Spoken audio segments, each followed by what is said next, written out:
এই আশুরা মিনাল মুহাররম উপলক্ষে আমরা কি কি আমল করব?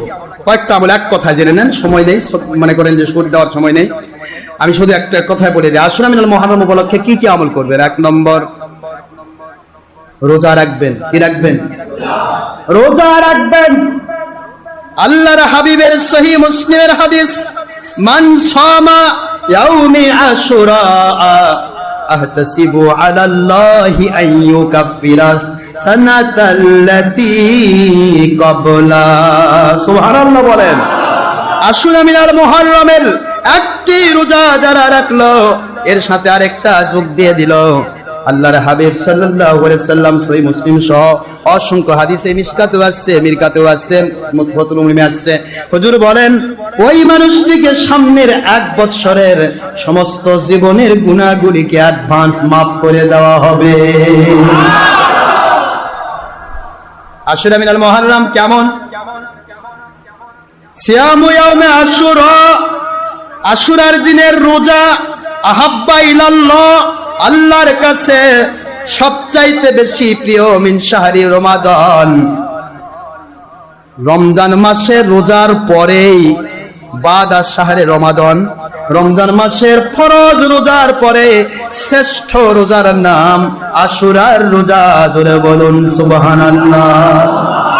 আল্লাহর বন্ধু সাল্লাল্লাহু আলাইহি ওয়াসাল্লাম আবার বলেন, দুনিয়ার মুসলমানেরা তোমরা শুনে নাও, এই ইয়াউমে আশুরার রোজা তোমরা রাখবে, কিন্তু কাফেরদের অনুকরণ করবে না। এই দিন রোজা রাখলে তার ওই দিনের শুধু নয়, সারা বছরের গুনাহ মাফ করে দেখান্ত হবে না। ওই বান্দাটাকে আল্লাহ পাক নিষ্পাপ মাসুম বানায়া দেবে।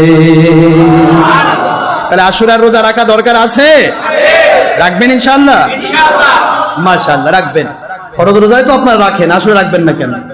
আর যে মুন্সিরা কথা ফরজই যথেষ্ট, আর কিছু দরকার নেই, তাদের কথা আলাদা, ঠিক না বাবা? ওদের দরকার শুধুমাত্র এই যে দেখেন ফরজ কোন পর্যন্ত বাবা? কাপড় পরা, নাভির উপর থেকে হাঁটুর, এটা সব গ্রুপই একমত।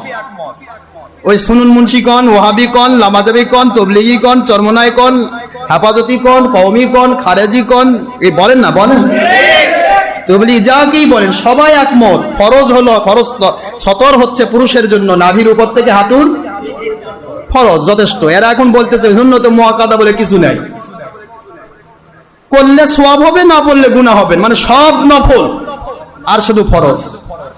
এখন আমি আপনাদের বলবো সুন্নত করলেও হয়, না করলে হয়।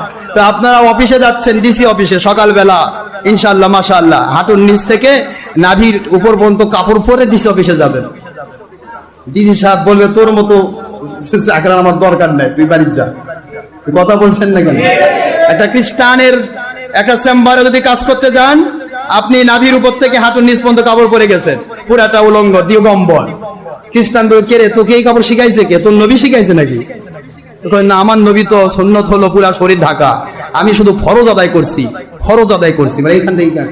তখন খ্রিস্টানও বলবে, শুধু ফরজ দিয়ে হয় না, ফরজ টিকে রাখতে হলে সুন্নতের দরকার।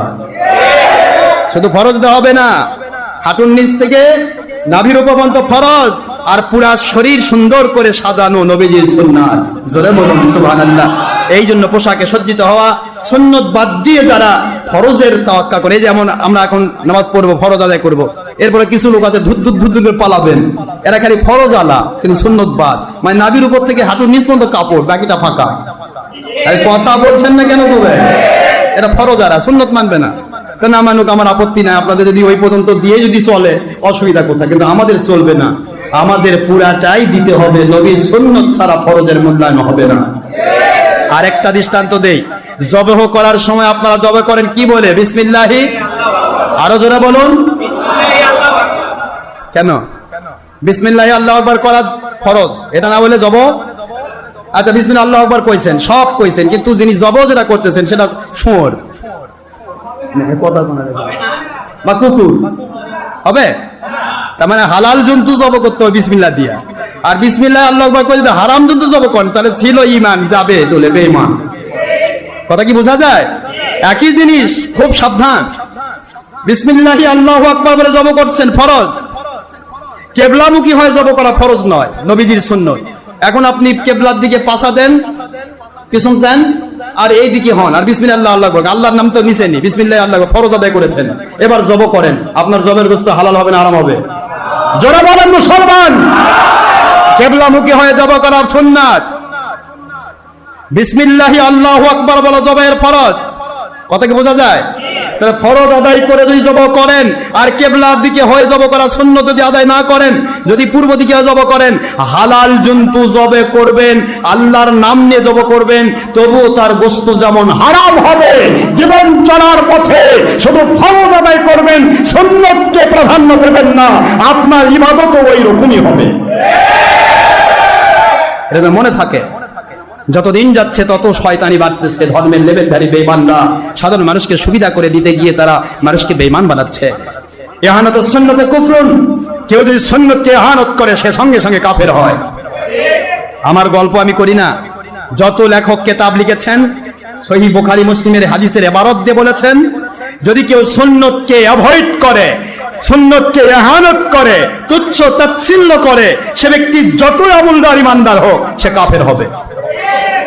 এই জন্য সাবধান বাবাজি, সুন্নত মানতে পারছেন না, বলেন যে আমার মাজুরি হালত আছে, আমার অপারেশন আছে, আমার এটা আছে, আমার দৌড়তে যাওয়া লাগবে, হালালজি কামা করার প্রথম দৌড়ান লাগবে, না হলে আমার চাকরি থাকবে না, এগুলো আলাদা ব্যাপার। কিন্তু তাই বলে সুন্নতকে অস্বীকার করা যাবে না, কাফের হবে না। আল্লাহ বোঝার তৌফিক দান করুন। তাহলে আশুরা মিনাল মুহাররম উপলক্ষে কয়টি আমল? 1 নম্বর রোজা, বলেন। 2 নম্বর এই দিন যারা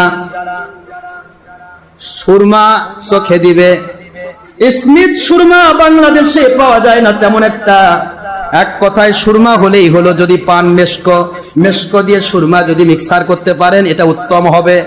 আর যদি না পাওয়া যায় তাহলে আপনি স্বাভাবিক সুরমা আপনি ব্যবহার করবেন।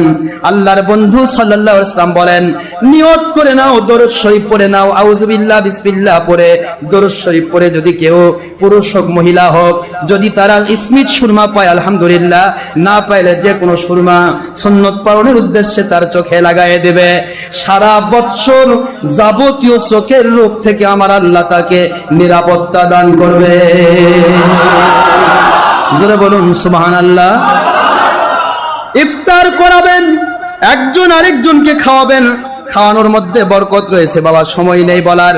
আমি আপনাদের খেদমতে আরেকটা কথা বললাম, সেটা হলো আশুরা মিনাল মুহাররম। এই দিন কিন্তু সবচেয়ে বরকতপূর্ণ নিয়ামত প্রাপ্ত দিন। এটার শুরু হয়েছে আদম আলাইহিস সালাতু ওয়াস সালাম জমিনের মধ্যে নাজিল থেকে শুরু, প্রথম বৃষ্টি নাজিল থেকে শুরু, আখির নবী প্রথম সৃষ্টি থেকে শুরু, আর লাস্ট হযরতে ইমাম হাসান হুসাইন রাদিয়াল্লাহু আনহু শহীদি মর্যাদার ঘটনা দিয়ে শেষ।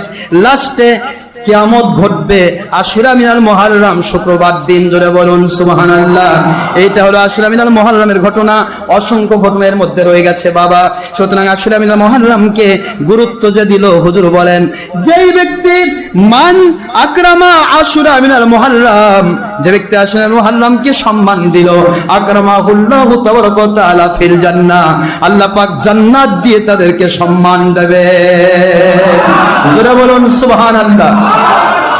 শাহরুল্লাহের মুহাররম, মুহররম মাসকে বলা হয়েছে আল্লাহর মাস, রমজান মুবারককে বলা হয়েছে বান্দার জন্য মাস, আর রবিউল আউয়াল হচ্ছে নবীজির মাস। জোরে বলুন সুবহানাল্লাহ।